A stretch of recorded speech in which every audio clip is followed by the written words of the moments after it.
Now, what could this scenario be if Xi Jinping were to suddenly pass away? An analyst writing under the pen name Quantum Leap predicted the following. Initially, the upper ranks of the CCP would be thrown into disarray due to the lack of a contingency plan. The primary concern would be the succession of Xi's power. Would there be a collective decision to appoint a temporary successor, or would the powers be temporarily divided among all the members of the Standing Committee? Currently, the various factions within the CCP refrain one another, preventing any single faction from dominating.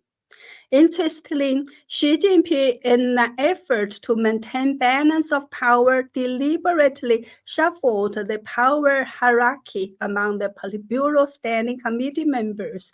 The second-ranked Li Qiang holds the role of the premier with no actual power, whereas the fifth-ranked Cai Qi wields considerable authority. In fact, his power is second only to Xi Jinping among the 7 members.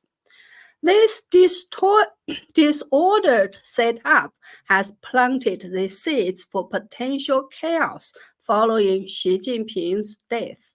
At this juncture, Cai Qi's group is posed to become the center of fierce power struggle. Should it join forces with Wang Xiaohong's force from the Ministry of Public Security's Special Service Bureau, this alliance could swiftly become a dominant faction. In this violent conflict, the Xi family's influence is likely to be the first to be eradicated.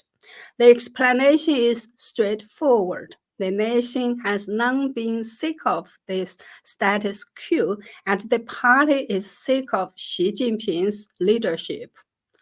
All the terrible acts committed under Xi's rule, including those by previous party leaders, are expected to be shouldered by the Xi family, so its fate will be far grimmer than that of Mao's, potentially leading to their total annihilation. Conversely, if neither of the rest of the CCP Standing Committee nor the Xi family can control the whole situation on their own, the final deciding factor will be the military. The preferences of Zhang Youxia and He Weidong, the 2 vice chairmen of the military commissions, are critical, particularly Zhang Youxia, because his qualifications, capabilities, and connections are much stronger than He Weidong. Therefore, whichever gang he chooses to support will be able to control the situation. Additionally, another significant force comprises the CCP elders and the privileged groups of the second and the third red generations. They are the most likely to form an alliance with the military. Should they do so, the Xi family and Cai Qi's faction would be the first targets for them to eliminate. The internal dynamics within the party are as described, but what about outside the party?